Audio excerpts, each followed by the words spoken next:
Hello and welcome to the Columbia Daily Tribune's Courtside View basketball webcast, final edition for 2014. Steve, Missouri advances to the second round of the NIT before losing to Southern Miss 71-63. Your impressions of the NIT for Missouri? The NIT, I mean, it was kind of like what we saw at the end of the regular season, to be honest. I thought, I was pretty impressed with Southern Miss on Sunday. I thought, veteran team looked pretty together, defended well, rebounded a lot better than their size suggested that they should, and answered the bell every time Missouri made a run at them in the second half. Missouri wasn't good enough to beat a team that was that cohesive. They certainly hadn't beaten a team that cohesive in quite a while, and I thought the effort was pretty good yesterday. It was certainly good in the second half on Tuesday against Davidson. I don't think Missouri bowing out after two games in the NIT was a question of them not wanting to be there. I think it was a question of they weren't good enough to get any further. And also, there was hardly anybody at the first NIT game that was on a Tuesday at 8 o'clock. But for the Sunday game, 6,000 fans, sounded like more than that. It was probably one of the most into it crowds I've seen there this year. So that was an issue, which I think maybe comes back a little bit to, I think the point some people tried to make throughout the season was that this was some sort of underachieving team that just didn't much care. I would maybe fall a little further on the side of the fence that they just weren't very good. Yesterday they tried, the crowd was into it, all that stuff, and Southern Miss was a better team. There were sort of things that you could call toughness issues, I think. Like if you're getting out-rebounded by those guys, there's no good reason for that. If you should play better than that. Defensively is kind of an effort thing too. But just in terms of wanting to be there, like you said, that was, to me, was not the issue. And certainly, their two best players did not have their best games yesterday, and with Jabari Brown and Jordan Clarkson, both those guys finished with 13 points, and neither one of them shot it well. Jordan kind of had the same issues that he's had for a while now, where he wasn't able to get to the rim the way he wanted, and threw up a lot of wild shots. And he actually had 5 assists and only 1 turnover, which is a positive development from what had been happening the last few games. But Missouri's really going to struggle when certainly one of their top 3 scorers is not playing well, and if 2 aren't playing well, I think they're going to find it impossible to win. Okay, so let's sort of wrap this season up. They go 23-12. Where on the spectrum between disaster and success would you put this season? Well, I was just reading a message board, and I obviously believe it's an utter disaster based on that. Certainly 23 wins is not a disaster. 23-12 is not a disaster, and I know that the record is inflated, by competition and all that. Missing the NCAA tournament is not good, so you can't deem it a success. But I've been at this job long enough. I've covered He has seen disasters. And we've been talking about this off camera. The 2005-2006 season was an utter disaster. That was, as you said earlier today, when your radio guy is firing your coach, that is an utter disaster. And I think this team was not great. I would argue that they weren't as disappointing though as last year's team, which bowed out in the first round of the NCAA tournament in an 8-9 game. I think this team had obvious issues when the year began. None of those issues in the front court really got solved. They aren't good defensively, and I think that's a recurring theme through the Frank Haith era that has to get fixed going forward. But for all of those reasons, I don't know what people were expecting. This is a team that had flaws, and those flaws kept them from being anything better than what they were. But I don't think they were dramatically worse than what they should have been either. Yeah, it kind of reminded me a little bit more. You mentioned the 2006 season was the abject disaster season. This team maybe reminded me a little bit more of Mike Anderson's first team, where terrible front court, you got nothing out of those guys, and then really you basically had a guy who wanted to be a scoring shooting guard, playing point guard. I guess out of necessity. Maybe it just seemed like maybe a little bit of a square peg, round hole situation. Oddly enough, Jordan Clarkson was fabulous for the first 2 months of the season, but then he really bogged down. I don't think it's as odd as we think it is, though. Just because you look at it early in the year, they're playing less athletic teams. Those teams have less film on him because he hasn't played in over a year. They have less time to scout in general. As the year goes on, they get into SEC play. Opponents are bigger, more athletic, and I do think scouting makes a difference. I mean, I think coaches figured out that he struggles with his left hand, and if you clog the paint, he isn't a good passer, and doesn't always make the right decisions on when to pass the ball. And you can really rattle him that way, and I think teams were able to do that consistently, and Missouri didn't adjust enough, and certainly I don't think Jordan adjusted enough.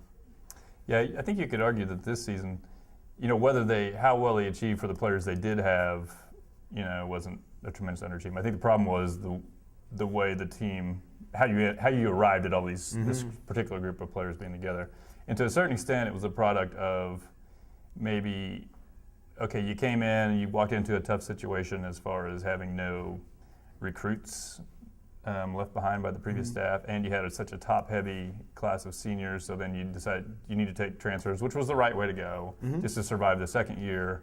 Then those guys go, and then you're left with really, you just didn't really have the players who were sophomores and juniors who had been around that could help you out.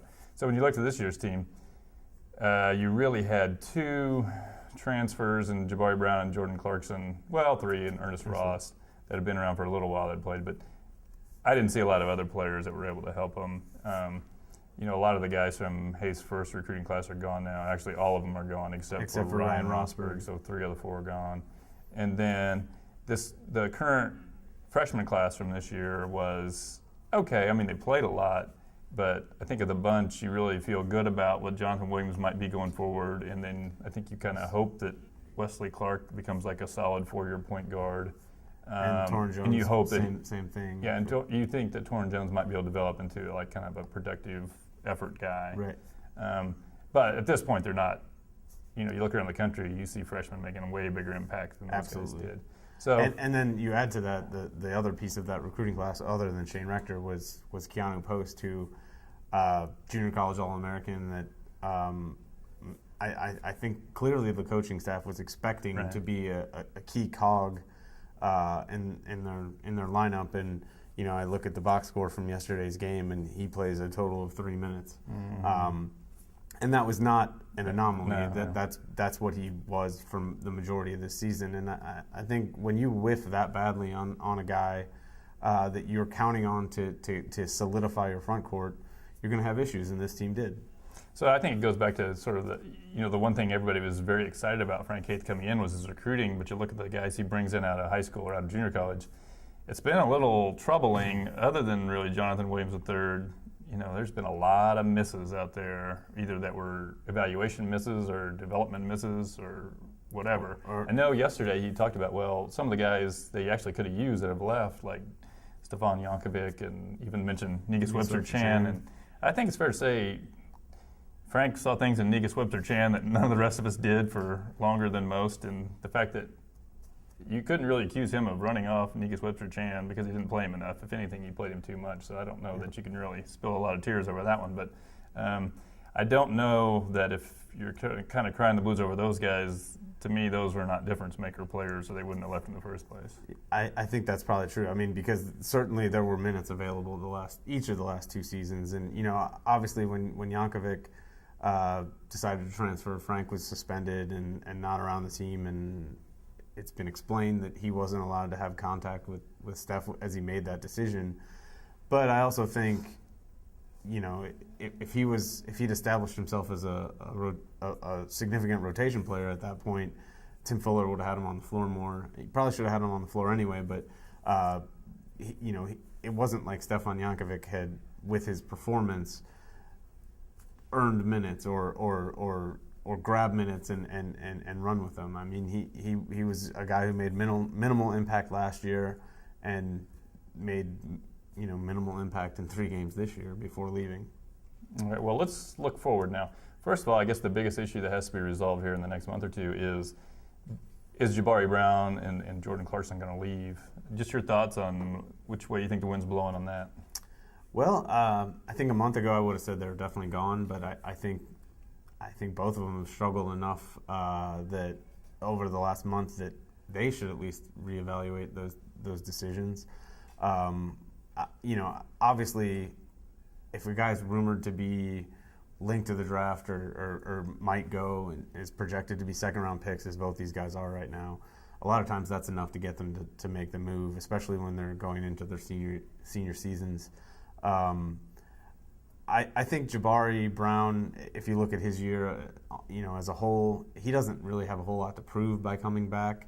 I think if he measures at 6'5", he's shown he can shoot the ball. I think there are things he could get better at in his game. I think he can continue to get better at handling the ball. I think he can get better at coming off screens and shooting, which is what you see a lot of guys in the NBA, 2 guards do. But I think as a spot-up shooter off the bench, I think he's proven he can handle that role. I mean, he shot 41% from three-point range this year. He was doing other things as well that I think an NBA team would maybe take a chance on him for sure in the second round. Jordan Clarkson has long been thought to be the more intriguing NBA prospect just because the saying goes, he's a 6'5" point guard, but I think if you watch the last 2 months of the season, you really wonder, is he a point guard? Because he's a 6'5" guy who dribbles the ball up the court. Yeah, exactly. I think he's had something like 6 more assists than or 6 or 7 more assists than turnovers over the last 21 games. And if you watch the SEC tournament, 2 games against Texas A&M and Florida, he really struggled in both those games. Had 6 turnovers in both those games, and I would have real questions about taking him for my NBA team. If you envision him as a point guard. Right. Yeah. And honestly, if you don't envision him as a point guard, I think you have questions too, because he didn't shoot the ball well all season. I mean, he's a slashing guard whose best attribute is getting to the basket, but he does it well right-handed, not as well left-handed. I think he's easy to defend. He doesn't have great point guard instincts, and he's not a very good perimeter shooter at this point. All those things lead me to believe that he could really help himself with another year of college. Now, these decisions that every prospect makes are personal decisions, and who knows what their financial situation is or what their family situation is. We do know that those guys have illnesses in their families. Mm-hmm. I don't know how any of that impacts their decision. I never say a guy's wrong for going, but I do think Clarkson could help himself with another year of college. You can say I think you can say, well, it's a smart or dumb decision based on, is it NBA or bust, because for either one of those guys, well, especially for Clarkson, it would probably be a pretty sketchy proposition whether you'd make an NBA team. But if you're just eager to go start getting paid for doing what you love as opposed to going to school and doing it for free, those guys are both going to play somewhere and make good money doing it. And if that's what they want to do, good. I mean, no hard feelings. Mm-hmm. So it's up to them. But I think of the two, I don't know that Jabari could improve all that much on what he did this year. I think they're going to, their point guard situation, I don't know that it's going to be any better next year regardless, unless Wes Clark gets dramatically better over the offseason. So I don't know that, and there would be even more attention paid to Jabari next year. I think he's going to get face guarded the whole season. So I don't know that he's going to have a chance to really improve that much on what he did this year. And if his skill is, I think, pretty obvious that he's an outside shooter, so that's it. I think Clarkson could probably improve his stock if he's interested in doing it. If it's not, and just wants to go start making money, fine. But if they both go, that is going to leave Missouri in a bit of a quandary because you're talking about 70% of your offense with those 2 guys plus Ernest Ross, who's definitely gone. So I mean they're going to have a lot of scoring issues if both of those guys are not in the picture. Okay, so looking forward, what things do you think need to change about the Missouri program to where NCAA tournament becomes kind of more of an annual thing than NIT tournament or no tournament. Well, you talked about recruiting. I would start there. I mean, I feel like better evaluations need to be done. I mean, and not just finding the top talent, but figuring out how those guys are going to fit together ultimately. You know, that's the end game is building a team. And I don't feel like I feel like there have been a lot of, you know, glued together pieces really the last 2 years, and not ever a cohesive unit. And I think that starts in recruiting. You know, I mean, you have to get good players, you have to get talented players, but you also have to know what each player is bringing to the table. And some of that's hard to know until you're around them, but you still can get a feel for that. And I don't think this coaching staff, frankly, at this point, has done a good enough job of that. That would be the first thing. I think if once you do that, you have to get them to play more cohesively. I mean, this is the first time, this is the fewest assists that Missouri has averaged in a season since 1977-78. They averaged 10.1 assists per game this year, while still being a relatively decent offensive team. If you look at, you know, the whole season, their numbers aren't that bad.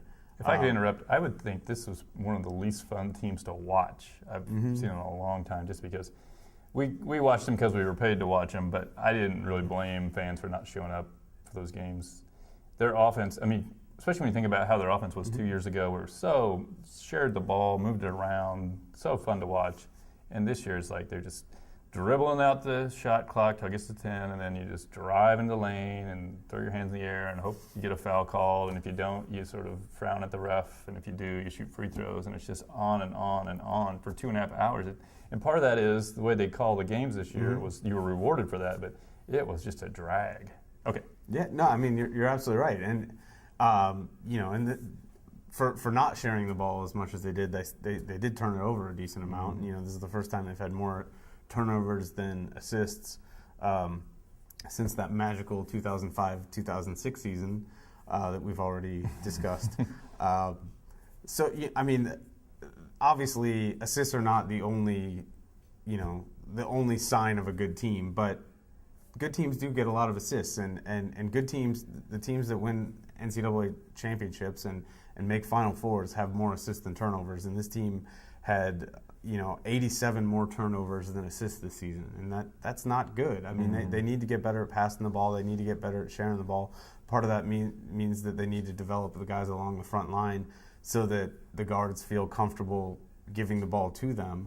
But all those things need to happen. And then the overarching thing that I think Missouri really needs to address is on the defensive end, because if you are into, you know, advanced statistics, you know, Missouri was 13th out of 14 SEC teams in adjusted defensive ranking this year, and it's the worst defensive team they've had since, again, that magical 05-06 season.